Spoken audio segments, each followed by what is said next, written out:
Hello friends, in this lesson we're going to look at the present perfect progressive verb tense.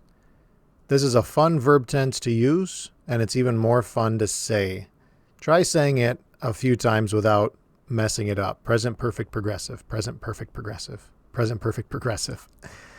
So what is the present perfect progressive?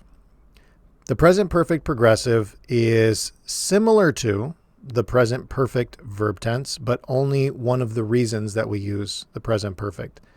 So if you're not familiar with the present perfect, I would recommend that you go and watch the video I made on the present perfect verb tense.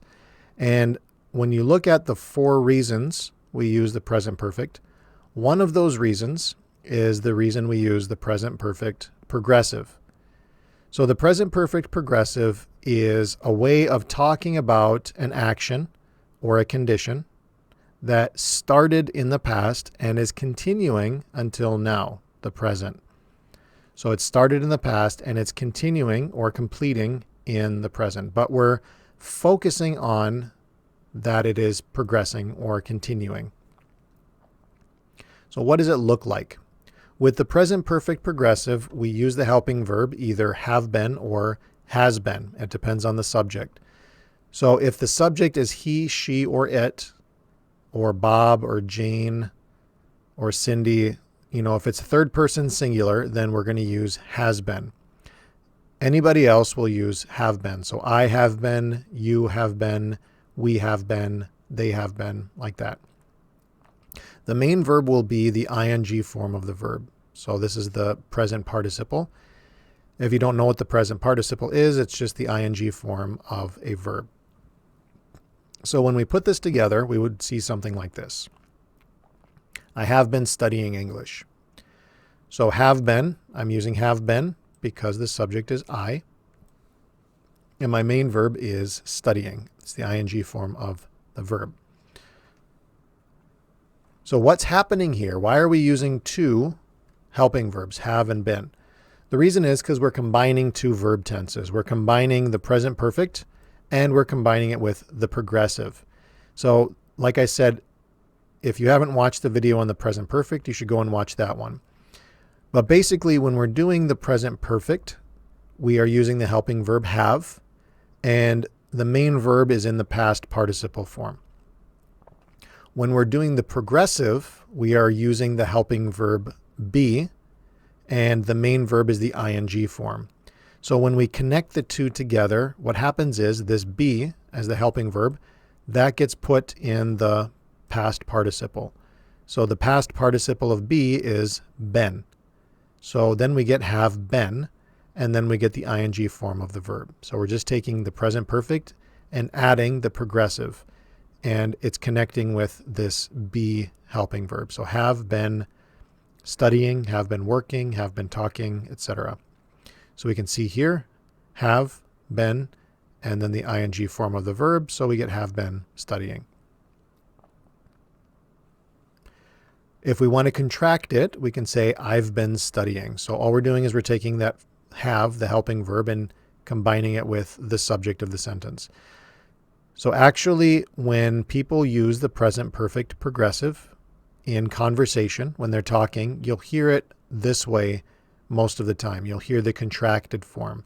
So I've been studying English, or she's been studying English, or he's been studying English. You'll almost always hear the contraction in speaking. If we want to make it into a question, we just take the first helping verb, have. So we take the first helping verb and we move it to before the subject in order to make it into a question. So have you been studying English? So there's the subject there, and then the been stays over here. So have you been studying English?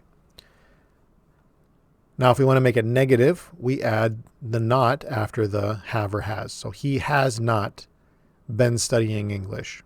He has not been studying English. So it's going in between the 2 helping verbs here. And again, we can contract it. So he hasn't been studying English, or he's not been studying English. We can contract it 2 ways when it's negative. So he has not been studying English. We can contract the not with the helping verb has, or we can contract the helping verb has with the subject. So he has not been studying English can either be he hasn't been studying English or he's not been studying English. This one here, contracting the helping verb and the not, this one's probably most common. This is the one you'll probably hear the most. Now, let's look at how and why do we use this. The form is pretty straightforward. It's not too difficult, but why do we use it and how do we use it? Basically, we use the present perfect progressive to talk about something that started in the past and continues until now. For example, I've been studying English for 10 years. I have been studying English for 10 years. So 10 years ago from now, I started studying English. Now, I'm still studying English now, so I have been studying English for 10 years. Or, I have been living here for 5 years. That means 5 years ago I moved here, and since that time, 5 years ago, I have been living here. So it's an action or a condition that started in the past and it continues or progresses until now. That's why we call it the present perfect progressive. It started in the past and continues or progresses until now. Or I have been thinking about my test all day. So at the beginning of the day, I started thinking about my test, and I am still thinking about my test. So it started in the past, and it continues until now. Now, what's the difference between the present perfect and the present perfect progressive? Because again, if you watch the video on the present perfect, one of the reasons we use the present perfect is to talk about something that started in the past and continues until now. So we're using the present perfect for that same reason, but there's a small difference between the two. So the first sentence here, I have studied English for 10 years. Second sentence, I have been studying English for 10 years. The only difference here is which verb tense we're using. So present perfect, I have studied English for 10 years. Present perfect progressive, I have been studying English for 10 years. What's the difference here? There's not a huge difference. There's not a big difference. The main difference is that in the second one, we are focusing on or thinking about the fact that this action is continuing until now. And it's probably going to continue after now. It's probably going to continue after now. Whereas this one, I have studied English for 10 years. I'm only really thinking about the time in between 10 years ago and now. I'm just focusing on the past. Whereas this one, I have been studying English for 10 years. I'm thinking about the past and I'm thinking about the present at the same time because the action is continuing. So we can kind of look at it like this.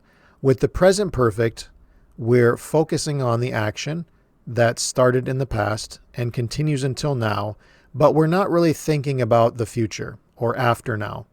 We're just mainly thinking about the past. Whereas with the present perfect progressive, we are thinking about the past and the present and the action continuing. So the action is probably going to continue into the future. So it's continuing or progressive. So there's a little bit of a difference in the feeling between these two. So for example, I have visited New York versus I have been visiting New York. So if I say I have visited New York, then I'm only really talking about in the past, that I've been there. I'm probably not there right now, but I have been there before. Now, if I say I have been visiting New York, then that means that I am still in New York at the time that I'm saying this. I've been visiting New York for 2 weeks now, right? So there's a difference here. In the first one, the action started in the past, happened in the past, finished in the past. This one, it's continuing until now. Or if I say I have lived here for 5 years versus I have been living here for 5 years. So I have lived here for 5 years. This is present perfect. I have been living here for 5 years, present perfect progressive. So what's the difference between these two? There's not a big difference, but there is a small one. So I have lived here for 5 years. Maybe I'm going to move. What am I going to do after now? I don't know. So I'm only focusing on that I moved here 5 years ago and I live here now. But I might be moving. I might leave here. I might go to another city or something. This might change. So the action is completed or finished right now in my mind. If I say I have been living here for 5 years, that means that I moved here 5 years ago. And since then, I've been living here, and I'm probably going to continue living here, at least in the near future. So the action is still continuing, even after now. I have thought about my test all day. I have been thinking about my test all day. So the first one here, I've thought about my test all day, present perfect. I have been thinking about my test all day, present progressive. So what's the difference here? If I say I have thought about my test all day, maybe the test is finished. Maybe I already took the test, or I'm taking the test right now. Okay. I'm only focusing on the time between the past and now. Whereas if I say I have been thinking about my test all day, maybe I haven't taken my test yet. So all I'm saying is that all day long I've been thinking about my test, and the action isn't really finished yet. It's still continuing. It's still progressing. Okay. Maybe I'm taking my test in an hour, so an hour from now. But I've been thinking about it all day, and I'm probably going to continue thinking about it. Or I have texted with her all morning versus I have been texting with her all morning. So I have texted with her all morning, present perfect. I have been texting with her all morning, present perfect progressive. So if I say I have texted with her all morning, then that means I'm probably done texting with her. So maybe this is 2 or 3 hours we've been texting with each other, but now maybe we're done. I don't know. But if I say I have been texting with her all morning, that means we've been doing it all morning, and it's probably going to continue even after I'm done saying this. So the action is continuing or progressing. Now, there are a few reasons that we can't use the present perfect progressive, or a few situations or verbs that we can't use it with. So one reason we can't use it is when we're talking about specific times in the past. So if I say, I have called them 3 times this week, if we're using a specific number, like 3 times, 4 times, 5 times, many times, several times, then we can't use the present perfect progressive. I have been calling them 3 times. Because if we're using the present perfect progressive, that means an action has been continuing from the past until now. But if I'm talking about 3 specific times, then what I'm saying is that 3 specific times in the past this happened. It didn't happen continually in the past. So the timeline would look like this. And I called 1, 2, 3 times, but it wasn't happening the whole time. Whereas if I use the present perfect progressive, then that means that the action was happening the entire time. So I can't use it when I'm using specific numbers. Also, we don't normally use the present perfect progressive when we talk about having something. For example, I've had this phone for 2 months. We don't normally say I have been having this phone for 2 months. So when we're talking about possession or having something, we normally just use the present perfect, not the present perfect progressive. So I've had this car for 5 years, not I have been having this car for 5 years. And we also don't use it with verbs like to know or to understand. So we can say I have known him for 20 years, present perfect. But we don't say I have been knowing him for 20 years because it's not an action that's been continuing over and over for 20 years. It's more of a state or a condition. So with the verb know and the verb understand, we don't use them with the present perfect progressive. We also don't use it to talk about how we feel or our condition of our body. So you can say I have been tired all day, present perfect. But we don't say I have been being tired all day. So you're not going to ever hear been being normally. So we're not going to use the present perfect progressive with that. I have been being cold or I have been being tired. You're not going to hear that. It's only going to be present perfect. So that's it for this short lesson on the present perfect progressive. I hope it was useful, and thanks for watching.